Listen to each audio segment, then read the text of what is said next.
ये कहानी है एक ऑटो चालक की जिसका नाम पवन था। रात का वक्त था। लगभग 12 से 12:30 बजे हुए थे। दिल्ली के एम्स हॉस्पिटल के बाहर एक ऑटो चालक अपना ऑटो लेकर खड़ा हुआ था ताकि उसे कोई सवारी मिल जाए।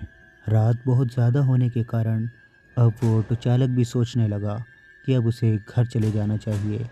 अब इतनी रात में कोई सवारी नहीं मिलेगी। वो घर जा ही रहा था कि अचानक ही एक बूढ़ा सा शख्स जिसके हाथ में एक छोटी सी मटकी थी, वो अचानक ही कहीं से आकर पवन को ऑटो रोकने के लिए कहने लगा। पवन ने अपना ऑटो तुरंत ही रोक दिया।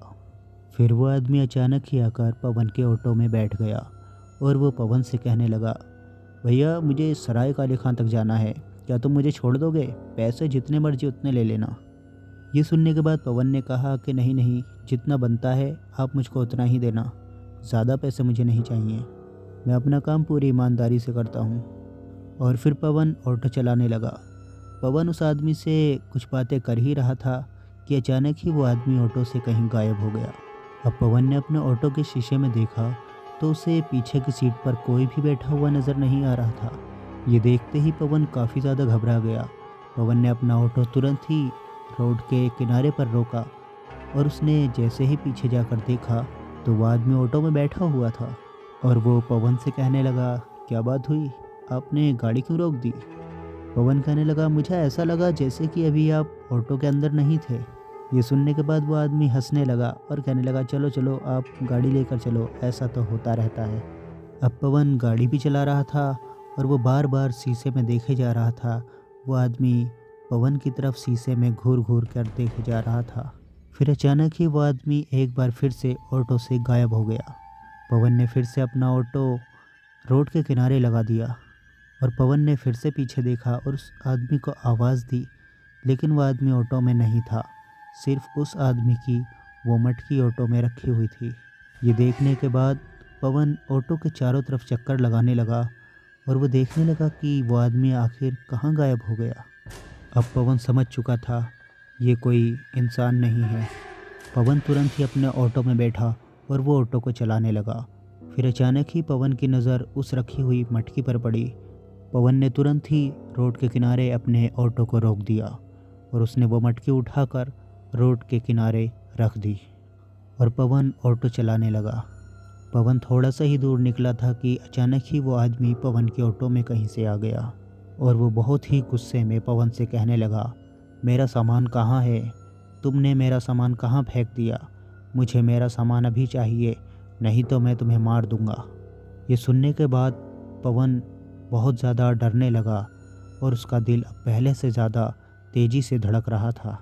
अब पवन ने एक बार फिर से अपना ऑटो रोड के किनारे लगा लिया और वो ऑटो से बाहर निकलने की कोशिश कर ही रहा था कि अचानक उस आदमी ने पीछे से पवन की गर्दन पकड़ ली, जिसकी वजह से पवन बहुत ज़्यादा घबरा गया और वो बहुत ही ज़ोरों से चिल्लाया और चीखने लगा और ऑटो से बाहर कूद पड़ा। पवन बहुत ही ज़्यादा घबरा चुका था, इसलिए वो फटाफट वहाँ से उठा और उसने तेज़ी से दौड़ लगा दी। वो अपने ऑटो से कुछ ही दूर गया तो पवन ने पीछे पलट कर देखा तो अब उसको अपने ऑटो की छत पर वही मटकी रखी हुई नज़र आई। फिर वो आदमी उसके ऑटो से बाहर निकला और उसने वो मटकी उठा ली। फिर अचानक ही वो आदमी कहीं गायब हो गया और अब उसकी मटकी भी कहीं नज़र नहीं आ रही थी। ये सब देखकर पवन तुरंत ही अपने ऑटो के करीब आया और वो ऑटो में बैठा और ऑटो को चलाना शुरू कर दिया। पवन के हाथ पैर अब भी बहुत ज़्यादा कांप रहे थे और उसका दिल भी बहुत ज़ोरों से धड़क रहा था। उसके चेहरे पर काफ़ी ज़्यादा पसीना था क्योंकि वह बहुत ही ज़्यादा डरा हुआ था। इस वजह से वो सीधा ऑटो नहीं चला पा रहा था। वो कँपकँपाते हुए हाथों से ऑटो इधर उधर चला रहा था। अब एक बार फिर से पवन को ऐसा लगने लगा जैसे कि उसके ऑटो में पीछे कोई बैठा हुआ है। पवन ने चुपचाप अपना ऑटो रोड के किनारे लगाया और उसने फिर से शीशे में पीछे देखा तो पीछे कोई भी नहीं था। लेकिन जैसे ही पवन ने सामने की तरफ देखा तो उसके ऑटो के सामने ही वो आदमी वही मटकी लेकर खड़ा हुआ था। उसे देखते ही बहुत ज़ोरों से पवन चीखने चिल्लाने लगा और कहने लगा, मुझे जाने दो, तुम कौन हो? लेकिन अब पवन के सामने खड़े ही खड़े वो आदमी बहुत ही ज़्यादा बदसूरत होता जा रहा था। यानी कि उसका चेहरा पहले से बहुत ही ज़्यादा डरावना हो गया। उसकी आंखें काफ़ी ज़्यादा बड़ी बड़ी हो गईं और उसका चेहरा भी अजीब से मटीले सी कलर का हो गया और वो पवन के ऑटो की तरफ बढ़ने लगा। ये देखकर पवन बहुत ही ज़्यादा घबरा गया और वो ऑटो से बाहर निकल गया। पवन वहाँ से भागना चाहता था, लेकिन अब उसकी टांगें उसका साथ नहीं दे रही थी। उसकी टांगें बहुत ज़्यादा कांप रही थी, इसलिए वो सीधा नहीं खड़ा हो पा रहा था।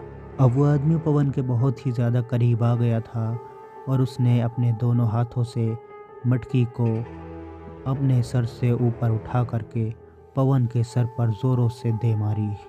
वो मटकी पवन के सर में तो नहीं लगी, लेकिन पवन को इतनी ज़्यादा दहशत हो गई जिसकी वजह से वो फ़ौरन ही बेहोश हो गया और अब पवन को होश नहीं था कि वो कहाँ है। अब जब पवन होश में आया तो उसने पाया कि पवन अपने घर पर ही है। पवन की बीवी ने उससे बताया कि उसका एक दोस्त जो ऑटो चलाता है वो आपको रात में घर पे छोड़कर गया था और उसने बताया कि एम्स हॉस्पिटल के कुछ ही दूरी पर आप उसको रात के वक्त बेहोश मिले थे। आखिर आपको क्या हुआ था रात में?